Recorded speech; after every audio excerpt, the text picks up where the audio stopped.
دیکھیے لفظ شیعہ مختلف معنی میں استعمال ہوا ہے. اکثر تاریخ میں لوگوں کو اشتباہ ہو جاتا ہے.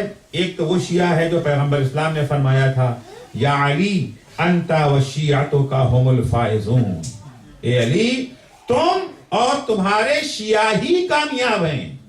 یا علی انت و شیعتک فی الجنہ، اے علی تم اور تمہارے شیعہ بہشت میں ہیں. ایک تو وہ شیعہ ہے. کون سا شیعہ؟ وہ کون سے شیعہ ہے عرض کروں گا. ایک وہ شیعہ ہیں جو سن 35 ہجری میں لفظ شروع ہوا ہے شیعہ علی کا. یہ وہ شیعہ ہیں جنہیں آج سنی کہا جاتا ہے.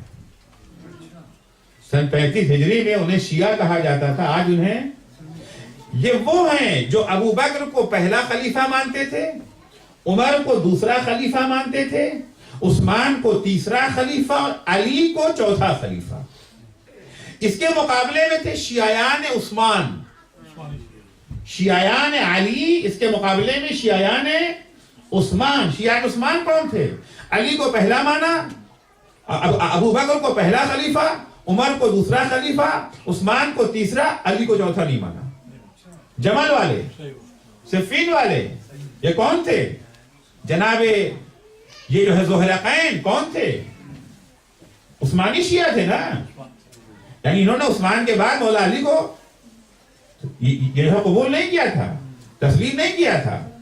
تو 35 ہجری سے جو شیعیان علی کا نام شروع ہوا، اس کا معنی کیا تھا؟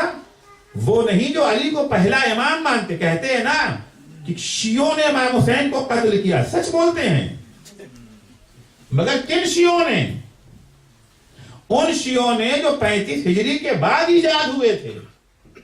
کوفے میں وہی شیعہ تھے جو علی کو منصوص من اللہ، اللہ کی طرف سے بنایا ہوا امام نہیں مانتے تھے، اپنا بنایا ہوا خلیفہ مانتے تھے.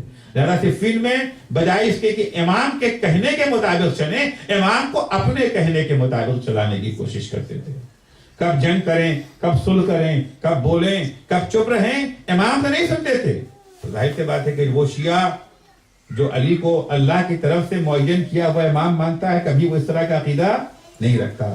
تیسرا شیعہ جو شاید آج بھی اسی معنی میں استعمال ہو رہا ہے، وہ لوگ ہیں جو 12 اماموں کی امامت کے قائل ہیں، علی کو پہلا امام مانتے ہیں، اللہ کی طرف سے معین کیا ہوا بھی مانتے ہیں، لیکن صرف ان کو مانتے ہیں، ان کی نہیں مانتے.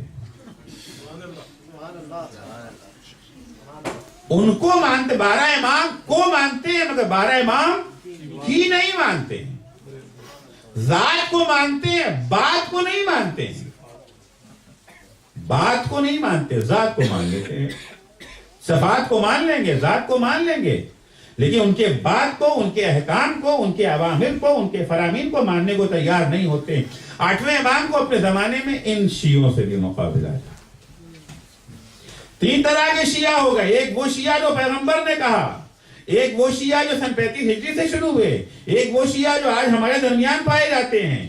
پیغمبر نے جس کے بارے میں کہا یہ وہ شیعہ تھے جو 12 امام کو بھی مانتے تھے اور 12 امام کی بھی مانتے تھے. عقیدہ بھی ان پہ رکھتے ہیں، اطاعت بھی ان کی کرتے ہیں، ان کے نقش قدم پر چلتے ہیں، ان کے نور علم سے کسب ضیاء کرتے ہیں. امام کے زمانے میں ایسے شیعوں کی بڑی تعداد ہے، خصوصاً جب امام ولی عہد بن گئے تھے شیعوں کی بھرمار آ گئی تھی. برسات کی جو ہے مینڈکوں کی تعداد ہے، ان کی بھی تعداد بہت بڑھ گئی تھی، کیونکہ پہلے ہمت نہیں تھی کہنے کہ میں شیعہ ہوں، میں شیعہ. اب تو جس پر خراسان میں امام پہنچے ہیں ایک بڑی تعداد لوگوں کی کہ ہم شیعہ علی ہیں، ہم شیعہ علی ہیں، ہم شیعہ اہل بیت ہیں، ہم شیعہ ہیں. اس وقت امام پہنچے ہیں وہاں پر، امام سے آئے ملنے کے لیے، ملاقات کرنے کے لیے آئے. ایک بات پھیل چکی تھی کہ یہ لوگ اپنے کو شیعہ کہتے ہیں، اپنے کو شیعہ کہتے ہیں. اور یہ وہ مقام تھا جہاں امام کو شیعت کا حقیقی چہرہ دکھانا تھا، کہ وہ افراد جو شیعت کے چہرے کو بدنام کر رہے ہیں ان کے چہرے سے نقاب اٹھانی تھی. آئے امام کے ہاں ملنے کے لیے، امام نے کہلا دیا میرے پر ٹائم نہیں ہے، میں نے انکار کر دیا. سوچا ابھی نئے نئے سفر سے آئے ہیں، تھکن ہے، تھکن دور ہو جائے گی، پھر ملاقات کریں گے. کچھ دن کے بعد پھر گئے، امام نے ملنے سے انکار کر دیا. سوچا ابھی نئی نئی حکومت میں شامل ہوئے ہیں، ذرا استحکام آ جائے اس کے بعد ملیں گے. پھر ملنے گئے، پھر امام نے انکار کر دیا۔ اب یہ شہر میں خبر پھیل گئی کہ جو ڈینگے مارا کرتے تھے کہ ہم شیعہ ہیں، ہم شیعہ ہیں، اور شاید یہ بھی لوگوں سے وعدے بھی کر لیا ہو، اب تو اپنی حکومت بننے جا رہی، تمہارا کام کرا دیں گے۔ ہوتا ہے نا ہمارے ہاں پارٹی ورکر جس طرح سے امید ہو جاتی ہے کہ ان کی پارٹی کی حکومت بننے والی ہے تو سب سے وعدے عہدے بھی کر لیتے ہیں، کہیں کہیں پر پیسے بھی لے لیتے ہیں ایڈوانس میں۔ اب شاید انہوں نے بھی، اب شہر میں خبر پھیل گئی کہ ان کے امام میں سے ملنے ہی کو تیار نہیں ہے۔ اب جگہ جگہ پر طنز ہونے لگا، تانے کہ بھائی کیا ہوا، بھائی کیا ہوا، تمہارے امام کا کیا ہوا، تم سے سنا ملا نہیں۔ جہاں جا رہے ہیں، جس جگہ بیٹھ رہے ہیں لوگ، ان پر چیٹا کشی ہو رہی ہے، تانا زنی ہو رہی ہے۔ آخر میں اتنا یہ عاجز آ گئے کہ شہر چھوڑنے پر مجبور ہو گئے، کسی کو منہ دکھانے کے لائق نہیں رہ گئے تھے۔ شہر جاتے جاتے سوچا چلو امام کو آخری دفعہ خبر تو دیتے جائیں کہ ہم شہر چھوڑ کر کے جا رہے ہیں۔ چنانچہ وہ پہنچے امام کے بیت الشرف پر اور پیغام کہلایا کہ مولا آپ کی بے رخی نے ہمیں تو کہیں کا نہ چھوڑا، ہم اس شہر میں رہنے کے قابل نہیں رہ گئے، کسی کو منہ دکھانے کے لائق نہیں ہیں، ہم شہر چھوڑ کے جا رہے ہیں۔ امام نے بلوا لیا کر کے، انہوں نے امام کو سلام کیا، امام نے منہ پھیر لیا، قدموں پہ گر گئے امام کے۔ مولا ایسی کون سی خطا ہم سے ہو گئی، آپ اتنی بے رخی ہم سے برت رہے ہیں، اتنے دنوں تک ہم آتے رہے، ملاقات کو تیار نہیں، آج مل بھی رہے ہیں تو اپنا منہ ہم سے موڑ لیا ہے۔ ہم آخر آپ کے شیعہ ہیں، ہم شیعہ علی ہیں۔ بس یہ سننا تھا۔ امام ایک دفعہ مڑے کہ ویحکم، خبردار یہ لفظ زبان پہ مت لایا کرو، مت کہا کرو تم شیعہ ہو۔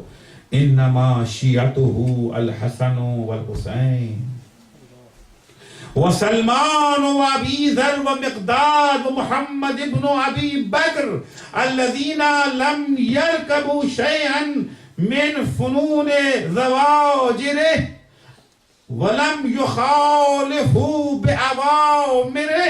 خبردار یہ لفظ زبان پہ مت لانا کہ ہم شیعہ علی ہیں۔ علی کے شیعہ حسن تھے، علی کے شیعہ حسین تھے، علی کے شیعہ سلمان تھے، علی کے شیعہ ابو ذر تھے، علی کے شیعہ مقداد تھے، علی کے شیعہ عمار یاسر تھے، علی کے شیعہ محمد ابن ابی بکر تھے۔ کیا خصوصیت ہے ان لوگوں میں؟ کہتے یہ وہ شخصیتیں ہیں کہ کبھی اس چیز کے قریب بھی نہیں گئے جسے علی نے منع کر دیا تھا، کبھی علی کے کسی حکم کی مخالفت نہیں کی۔ اور ایک تم ہو، جب تم سے کہا جاتا ہے کھڑے ہو جاؤ تو بیٹھ جاتے ہو، جب تم سے کہا جاتا ہے کہ بیٹھ جاؤ تو کھڑے ہو جاتے ہو، کسی حکم کی اطاعت نہیں کرتے ہو، دعویٰ کرتے ہو کہ تم علی کے چاہنے والے، علی کے شیعہ ہو۔ ہاں یہ کہہ دو کہ علی تمہیں اچھے لگتے ہیں۔ اچھا لگنا اور ہے نا، تاج محل ہمیں اچھا لگتا ہے، اس کے شیعہ تو نہیں ہے۔ گلاب کا پھول اچھا لگتا ہے، گلاب کے پھول کے شیعہ تو نہیں ہے۔ اچھا لگنا اور ہے، شیعہ ہونا اور ہے۔ الشیعہ من شایع علیٰ، شیعہ وہ ہے جو علی کے نقش قدم پر چلے۔